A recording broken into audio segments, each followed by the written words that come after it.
Bonjour à tous, nous poursuivons aujourd'hui avec la deuxième Mishnah du quatrième Pérek. La Mishnah nous enseigne à connaître cet Yebimto.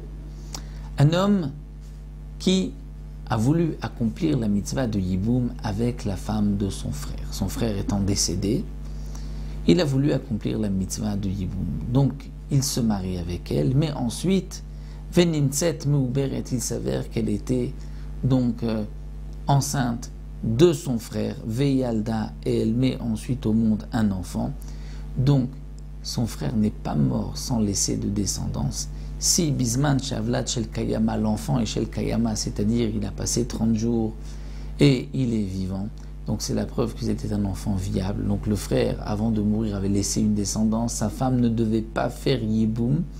Donc si elle a fait Yiboum, Yotzi, il devra, lui, la divorcer, Vechayavim Bekorban. Ils ont l'obligation d'apporter un korban parce qu'il a transgressé, il s'est marié avec une des Harayot, la femme de son frère. Lorsque ce n'est pas dans le cadre de la mitzvah de Yiboum, elle lui est interdite et donc il devra pour cela apporter un korban. Ve'im en avlat shel kayama, mais si l'enfant n'est pas viable, yekayem, il pourra garder cette femme, étant donné que le frère n'a pas laissé de descendance, donc il a accompli la mitzvah de Yiboum. La Mishnah poursuit, nous dit quel sera le din Safek ben Tisha la Rishon, Safek ben Shiva la Acharon. C'est-à-dire que lui a attendu quelques mois avant le décès de son frère pour accomplir la mitzvah du Yiboum, et il y a un doute. Safek ben Tisha la Rishon, Safek ben Shiva le Acharon. C'est-à-dire qu'il y a un doute. Est-ce que l'enfant qui est né, c'est son fils à lui, et il est né après 7 mois du Yiboum, ou bien c'est le fils de son frère et il est décédé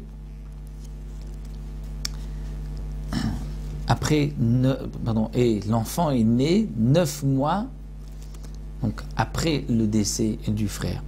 Donc est-ce que l'enfant qui est né est un enfant du deuxième et il est né au bout de 7 mois, ou c'est un enfant du premier et il est né au bout de 9 mois? Si c'est un enfant du premier, donc il n'y a pas d'obligation de Yiboum, mais même c'est une interdiction de rester avec cette femme. Si c'est un enfant du deuxième, donc c'est lui qui a accompli la mitzvah du Yiboum. Donc quel sera le din? Alors la Mishnah nous dit Yotzi v'avlat kasher. Yotzi, il va donc devoir divorcer de cette femme-là parce qu'il a un doute, peut-être que son frère a laissé une descendance. Mais avlat kasher, l'enfant sera kasher, c'est-à-dire l'enfant sera kasher parce que mimanafshar. Si c'est l'enfant du premier, donc il est de toutes les manières kasher. Si c'est l'enfant du deuxième, donc la mitzvah de Yiboum a été accomplie comme il faut, puisque le premier n'a pas laissé de descendance, donc l'enfant est kasher. Le frère qui a fait Yiboum, lui, il ne peut pas rester avec cette femme, puisque peut-être que son frère a laissé une descendance, mais l'enfant est kasher.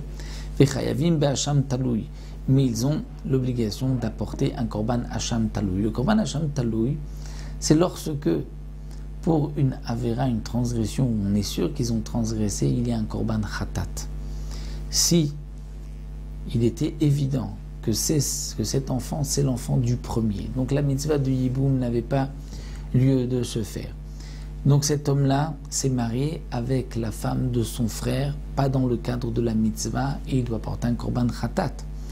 Puisque là il y a un doute, donc ils apporteront un korban hacham taloui, c'est-à-dire un korban hacham taloui suspendu, tant qu'il ne sait pas s'il a fauté ou pas, il apportera ce korban-là. Donc là encore la Mishnah donc, nous a enseigné, toujours dans le même principe. Au départ dans la première Mishnah nous avons vu celui qui a fait Khalitsa sa Yebama, et ensuite il s'avère qu'elle est enceinte, et là nous avons vu où il s'est marié avec la Yebama, et ensuite il s'avère qu'elle est enceinte. Donc voici une deuxième Mishnah. Nous verrons Bezrat Hashem, troisième Mishnah, un autre din qui n'est pas tout à fait lié au Yiboum. Ça, nous verrons Bezrat Hashem. Il y a un din de Yiboum et puis d'autres halachot que nous verrons aussi au passage.